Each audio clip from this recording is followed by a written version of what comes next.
بالله من الشيطان الرجيم. بسم الله الرحمن الرحيم. قالت لهم رسلهم إن نحن إلا بشر مثلكم ولكن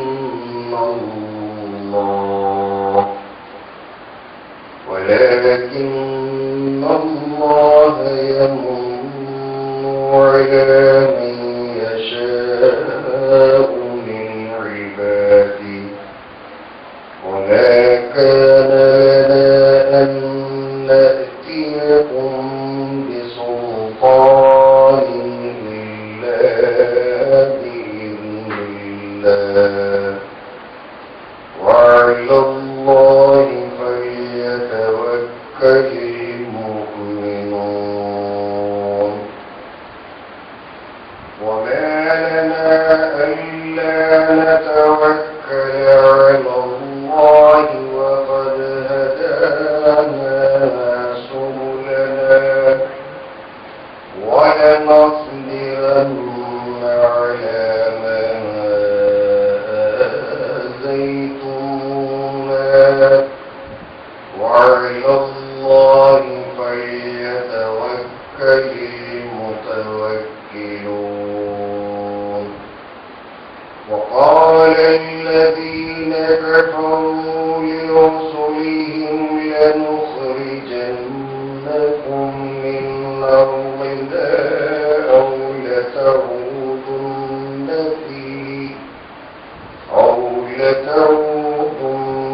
في ملتنا فأوحى إليهم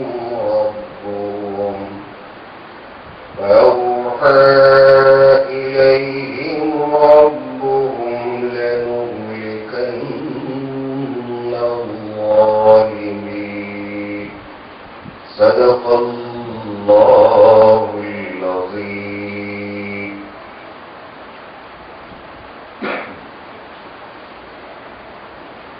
پناہ مانگتا ہوں میں اللہ کی شیطان مردود سے. شروع اللہ کے نام سے جو بڑا ہی مہربان نہایت رحم والا. پچھلے آیتوں میں پروردگار عالم نے پیغمبروں کو جہاں جہاں جس جگہ پر روانہ فرمایا سارے کافروں نے ان کی ایک زبان ہو کر جو جواب دے دیا اس کا تذکرہ فرمایا. کوئی بھی کافر کسی بھی پیغمبر کو ان کے ظاہری حالات کو دیکھتے ہوئے پیغمبر ماننے کو تیار نہیں. کہنے لگے کہ تم ہماری طرح کے انسان ہو اور اللہ تعالیٰ کسی انسان کو پیغمبر نہیں بناتا بلکہ تم تو یہ چاہتے ہو کہ باپ دادے کے دین سے ہم لوگوں کو برداشتہ کر دو اور تم اپنا کام چلا لو. جب تک کہ تم کھلی کوئی نشانی یا معجزہ دکھا نہیں دو گے ہم تمہارے پیغمبری کا اقرار نہیں کر سکتے. اللہ تعالیٰ جواب میں ارشاد فرماتا ہے قالت لهم رسلهم إن نحن إلا بشر مثلكم ولكن الله يمن على من يشاء من عباده. سارے پیغمبروں نے ایک زبان ہو کر جواب ارشاد فرمایا ہاں ہم تمہاری کی طرح انسان ہیں، بشر ہیں. ہم اللہ تبارک و تعالیٰ کے فرستادہ پیغمبر ہیں، مگر جس طرح تم کہتے ہو کہ ہم انسان ہیں بے شک ہم انسان ہیں. ولیکن اللہ یمن علی من یشاء من عبادہ. فرض یہ ہے کہ اللہ تعالیٰ اپنے بندوں میں سے جسے چاہتا ہے احسان سے نواز دیتا ہے، فضل فرماتا ہے، احسان فرماتا ہے. پیغمبری اللہ تبارک و تعالیٰ کے احسانوں میں سے عظیم الشان احسان ہے. اللہ کے فضل و کرم اور اللہ تعالیٰ کی مہربانیوں میں پیغمبری کا رتبہ، پیغمبری کا مرتبہ، پیغمبری کی بزرگی عظیم المرتبت اللہ کا فضل ہے، اللہ کی مہربانی ہے. اللہ تعالیٰ جسے چاہتا ہے پیغمبر بنا دیتا ہے. اور عام طور پر کافروں کو دیو مالائی کہانیاں سنتے سنتے اور اپنے عقیدے کے مطابق انہوں نے اپنے بتوں کے تعلق سے جو عقیدے گھڑ رکھے تھے کہ پتھروں میں یہ تاثیر ہے، ان دیوی دیوتاؤں کے اندر یہ تاثیر ہے، ہواؤں میں اڑتے نظر آتے ہیں، پریاں ہیں، جو چاہے کر سکتے ہیں، کہانیاں اور داستانیں سنتے سنتے ان بتوں کے تعلق سے انہوں نے جو عقیدے گھڑ لیے اور اپنے آپ میں جو عقیدے بنا لیے، پیغمبروں کے تعلق سے بھی انہوں نے اسی تناظر اسی نظریے سے دیکھنا شروع کر لیا کہ پیغمبر کا مطلب یہ اللہ تعالیٰ کا لاڈلا بندہ ہوتا ہے اور برگزیدہ بندہ ہوتا ہے، اور اللہ اسے زمین پر اور جب اپنا خاص نمائندہ بن کر بھیجتا ہے، پاک بنا کر بھیجتا ہے، معصوم بنا کر بھیجتا ہے،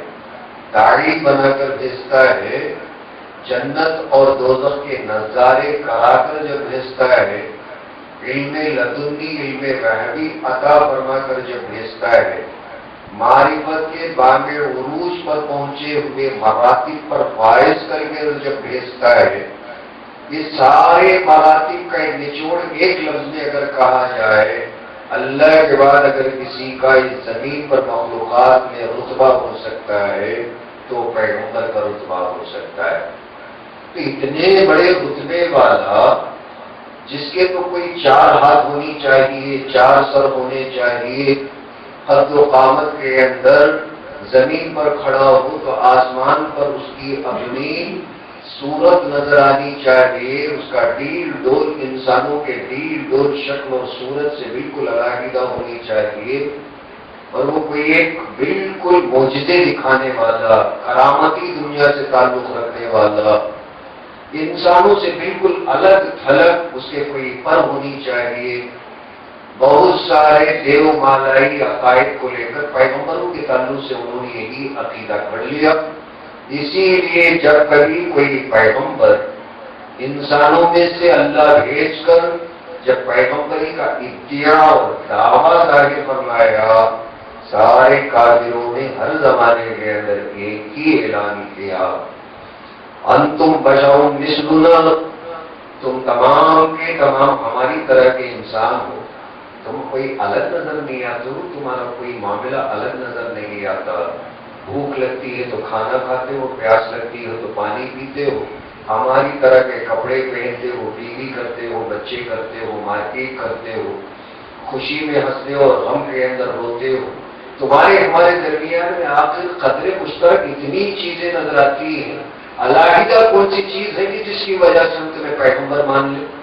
فاتنا بسلطان مبین۔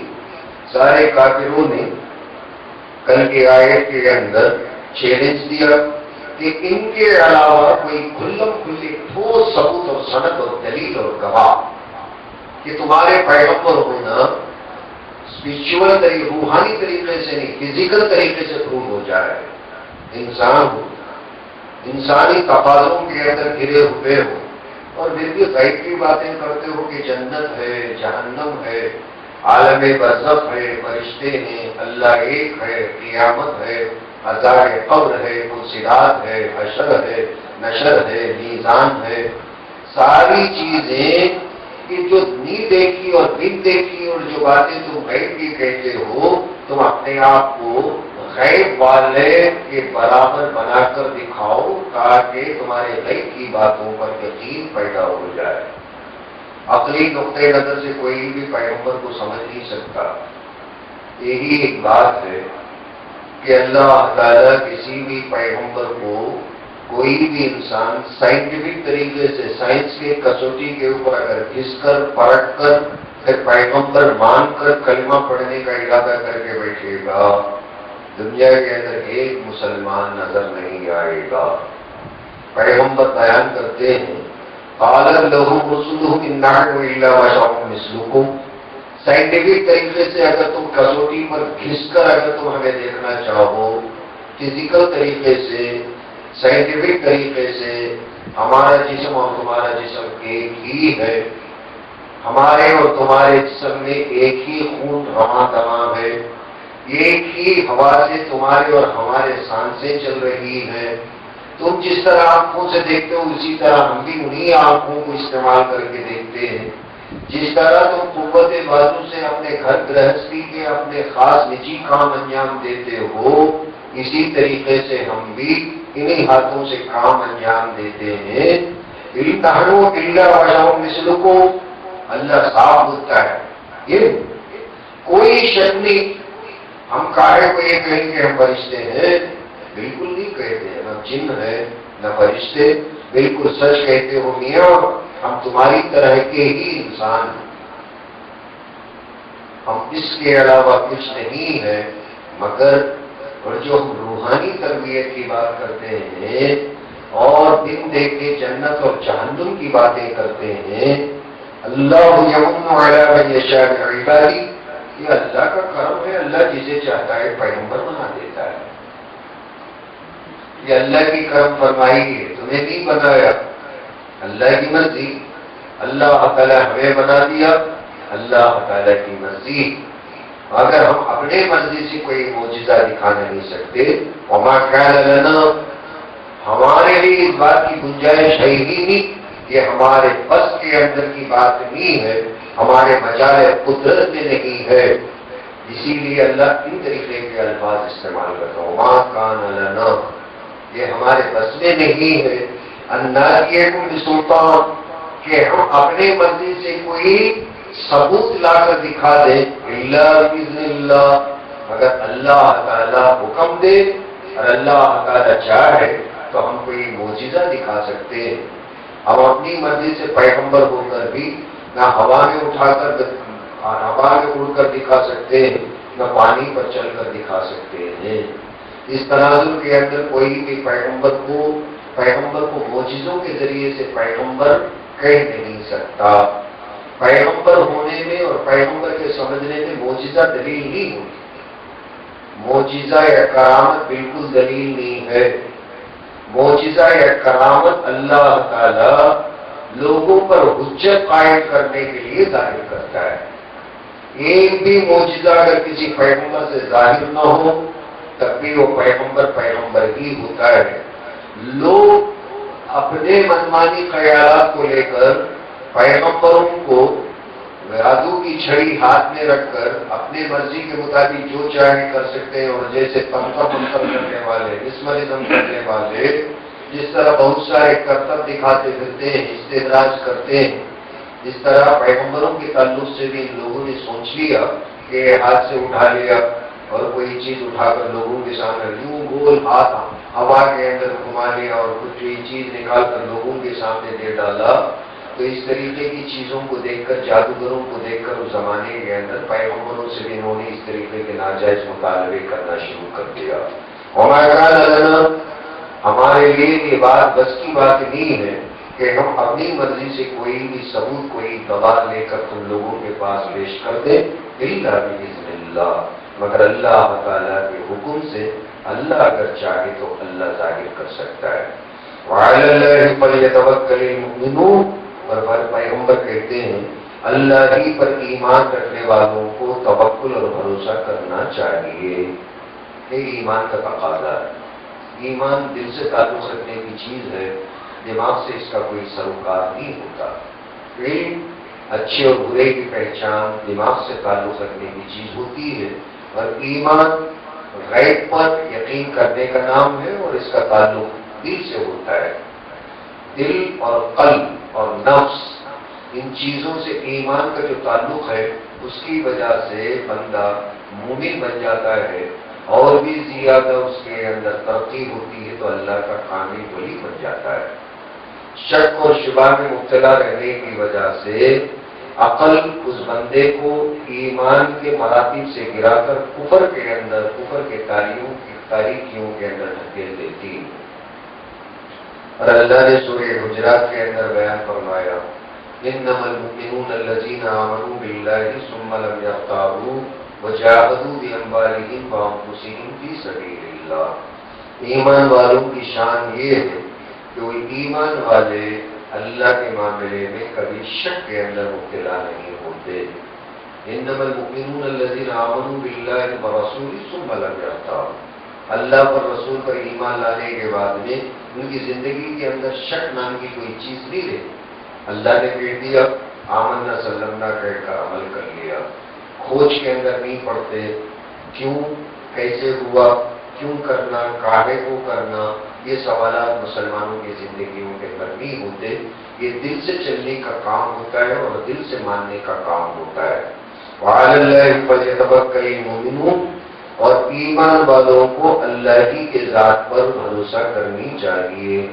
وما لنا الا نتوکل علی اللہ، اور خود پیغمبر کہتے ہیں ہمیں کیا ہو گیا، ہمیں کیا ہو گیا کہ ہم اللہ تعالیٰ پر بھروسہ نہ کریں، وقد ہدانا سبلنا، جبکہ اس نے ہمیں ہدایت کے راستے بتائے۔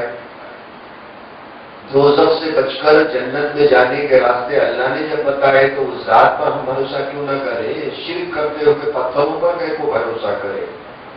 پتھر اور مخلوق بھروسہ کرنے کے قابل نہیں ہوتی، اللہ کی ذات بھروسہ کرنے کے لائق۔ اور عقل کی بات تو یہ ہے کہ ہمیں کیا ہو گیا ہے کہ ہم اس ذات پر بھروسہ نہ کریں جو ہمیں جنت کا راستہ بتاتا ہے۔ بس کھلا اعلان کیا، ہم ضرور صبر کر لیں گے ان تکلیفوں پر جو تم ہم لوگوں کو پہنچاتے ہو، ایذا رسانی کرتے ہو۔ وعلی اللہ فلیتوکل المتوکلون، اور اگر کوئی بھروسہ کرنے والا ہے تو فرمایا اللہ ہی کے ذات پر اسے بھروسہ کرنا چاہیے۔ بھروسے کی بات آتی جاتی ہے ہمیشہ، ایک پانی کی طرح، ہوا کی طرح بڑا عام لفظ ہے کہ بھائی صبر کرو، اللہ کے ذات پہ بھروسہ رکھو، سارے کام میں ہو جائے۔ اور جو بھروسے کے اندر، اس کی گہرائی کے اندر بندہ اگر جا کر گھس کر دھنس کر پھر اسے پرکھ کر پھر دیکھتا ہے تو اس کے اندر کتنی گہرائی اور گہرائی اور بندے کو سمجھ میں آتا ہے۔ توکل جس بندے کی زندگی کے اندر آ جائے نا، وہ بندہ سامنے سے شیر گزر جائے گا مگر اس کے چہرے کے اوپر ذرا بھی تیور نہیں بدلیں گے، پیشانی پہ بل نہیں پڑے گا، اس کا نام توکل ہے۔ امام مالک رحمہ اللہ حدیث پڑھا رہے ہیں موطا، مسجد نبوی صلی اللہ علیہ وسلم میں بیٹھ کر، صبح میں ان کے اپنے جبے کے اندر ایک کالا اتنا بڑا بچھو کہ اس زمانے کے اندر تاریکی کی وجہ سے، جبکہ الیکٹریسٹی کا زمانہ نہیں، آج سے بہت پرانا زمانہ، سن 90 ہجری کی بات میں بولتا ہوں، امام مالک رحمہ اللہ کہ اس تاریکی کے اندر فجر کی نماز کے لیے جبہ پہن لیے اور مسجد میں آئے، نماز پڑھنے کے بعد میں بیٹھے اور بچھو جاگ گیا، بیدار ہو گیا، اور جب گرمی محسوس ہونے لگی اور ان سے باہر نکلنے کا راستہ نظر نہیں آیا، بچھو کیا کرے گا؟ ڈنک مارے گا، اور جب ڈنک مارتا گیا، حضرت حدیث پڑھاتے گئے، بخار چڑھ گیا، بچھو کا زہر ختم ہو گیا اور بچھو ڈنک مارنا ختم کر دیا۔ حدیث پورا پڑھانے کے بعد میں اور جب جبہ اتار کر جھڑایا، گرایا، تو اس میں سے ایک بڑا بچھو نیچے گرا اور لوگوں نے آنکھوں سے دیکھا۔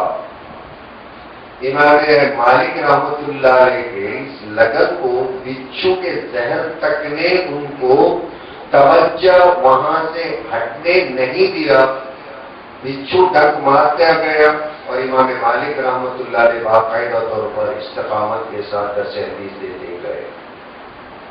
یہ ایمانی حرارت ہے اور حضور صلی اللہ علیہ وسلم کی عشق اور محبت اور پھر حدیثوں سے غالباً عقیدت مندی کا نتیجہ ہے، جس کی وجہ سے جس کام کے اندر منہمک ہو گئے، مخلوقات کی تکلیف ان کے سامنے کچھ بھی نہیں تھی کہ مچھر کاٹ لے، بندے کو چیٹی کاٹ لے تو بندہ بلبلا جاتا ہے اور بچھو ڈنک مار لے، اور اس کے باوجود بھی برداشت کرنے کی جو کیفیت پیدا ہو جائے، اور اسی کا نام ایمان ہے۔ اور یہ توکل، صبر، یہ دونوں کے اعلیٰ مراتب پر فائز ہو جانے کے بعد بھی کوئی امام مالک بنتا ہے، کوئی امام شافعی بنتا ہے، کوئی امام احمد بن حنبل بنتا ہے، اور پھر کوئی تو امام الائمہ حضرت امام اعظم ابو حنیفہ بنتا ہے۔ کہ دنیا کی پرواہ کیے بغیر اللہ کے ذات پہ بھروسہ رکھنا، والقدر خیرہ وشرہ من اللہ تعالی۔ آج مجھے نقصان پہنچا، لن یصیبنا الا ما كتب اللہ لنا هو مولانا، اللہ پہنچایا، خوشی سے راضی ہوں، تیور نہیں بدلتا کہ کیوں ہو گیا، کیوں کا سوال اس کی زندگی کے اندر نہیں، اس کا نام توکل ہے۔ اب یہ جو بھروسہ کرو میاں، صبر کرو میاں، یہ جو ہم اپنے باتوں میں اپنے زبان کے اندر صبح سے شام تک 100 مرتبے بولتے چلے جاتے ہیں کہ کیوں کا لفظ ہمارے زندگی کے اندر زندگی کا ایک لازمی حصہ بن کر رہ گیا. بے صبرا بن، ناشکرا بن، کتنی باتوں کے اندر شکوے شکایتیں ہوں، تکلیف پہنچتی ہے تو بندہ بل بلا جاتا ہے. اور جبکہ ہم کلمہ پڑھ چکے ہیں اچھی اور بری تقدیر اللہ کی طرف سے، اور جب تکلیف پہنچتی ہے تو بندہ خوشی سے اسے قبول کر سکتا ہے. ہمارا ایمان ابھی اس معیار اس لیول کو نہیں پہنچا ہے. تکلیف پہنچتی ہے تو بندہ پھسل جاتا ہے، بکھر جاتا ہے، اس کا شیرازہ بالکل پانی پانی ہو جاتا ہے. یہ وہ بزرگان نظام تھے، انہوں نے اس پر محنت کی، ریاضتیں کی، اس لائن پر چلے، اس راستے پر چلے، پھر ایمان کو سیکھا، پھر اس معیار کو اللہ نے ان لوگوں کو پہنچایا. پھر اللہ جس معاملے میں 2-3 مرتبہ بولتا ہے وَعَلَى اللَّهِ فَلْيَتَوَكَّلِ الْمُؤْمِنُونَ، پہلی آیت میں کیا فرمایا؟ ایمان والوں کو اللہ کے ذات پر بھروسہ کرنی چاہیے. پھر دوسری آیت میں کیا فرمایا؟ وَعَلَى اللَّهِ فَلْيَتَوَكَّلِ الْمُتَوَكِّلُونَ. توکل کرنا اگر تو جانتا ہے، توکل کرنا چاہتا ہے نا، تو اللہ کے ذات پہ توکل کر کے دیکھ لے. بھروسہ آدمی اپنے جیسے لوگوں پہ کرتا ہے، اور اللہ کتنے پیار سے بولتا ہے بھروسہ اگر کرنا ہی ہے نا، ایک مرتبہ اللہ پہ کر کے دیکھ لے کہ وہ تیرا کیسا کارساز بن جاتا ہے. اللہ خود ہوتا ہے بھائی توکل ہی متوکلون. بھروسہ تم 1000 لوگوں پہ کرتے ہو، ذرا ایک مرتبہ مخلوقات سے ہٹ کر اللہ پر مکمل طریقے سے دل دے کر تو دیکھو.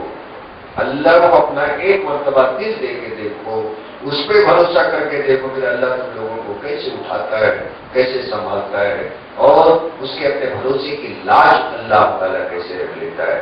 اللہ تعالیٰ ایسے کامل یقین، ایمان، توکل تمام لوگوں کو عطا فرمائے. قال الذین کفروا لرسلہم.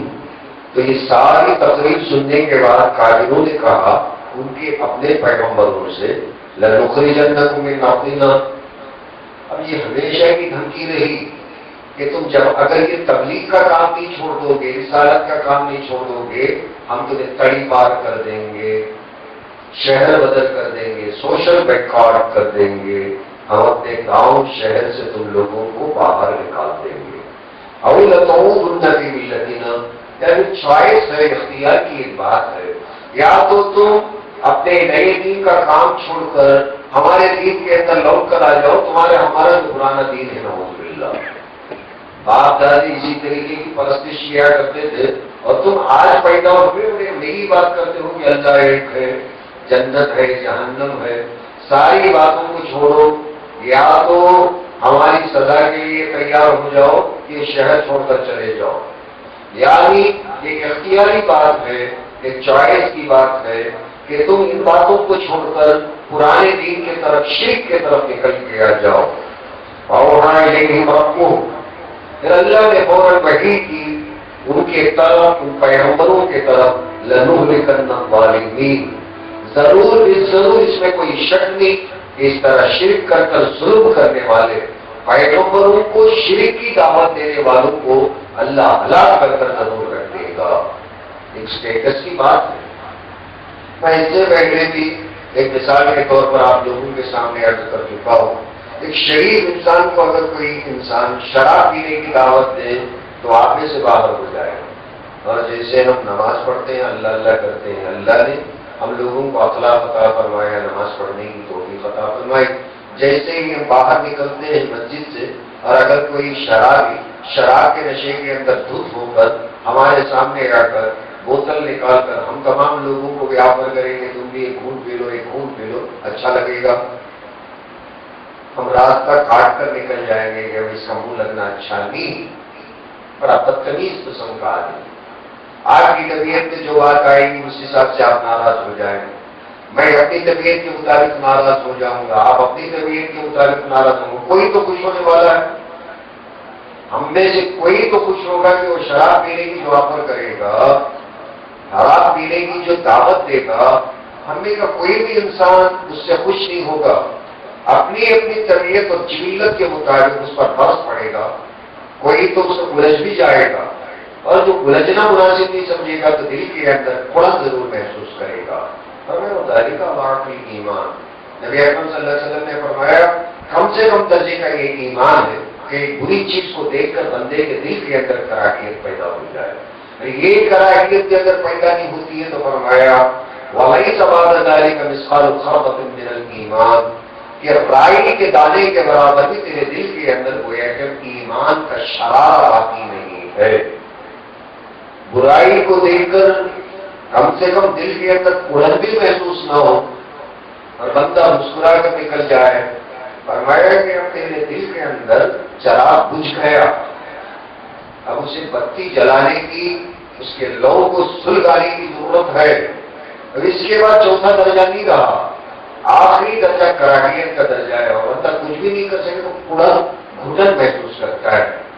یہاں تو پیغمبروں کی بات نہیں نہ جی، ہماری بات ہے باہر نکلتے نکلتے شرابی اگر شراب پینے کی بات بولتا ہے نا، ہم آگے سے باہر ہو جاتے ہیں۔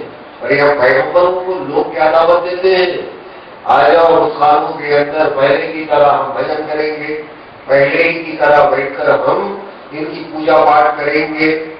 پیغمبر اللہ کی دعوت دیتے ہیں اور پیغمبروں کے الٹے کفر کی دعوت دیتے ہیں کہ تم کافر بن جاؤ۔